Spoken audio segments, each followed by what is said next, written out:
কত খুশি হচ্ছ, কত খুশি হচ্ছ।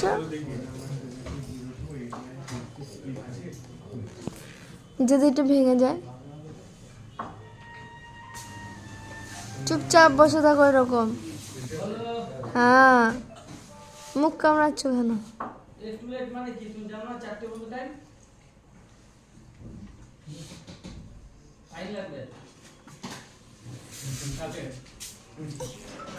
এখন হবে না, কালকে দিয়ে যাবেন। চলো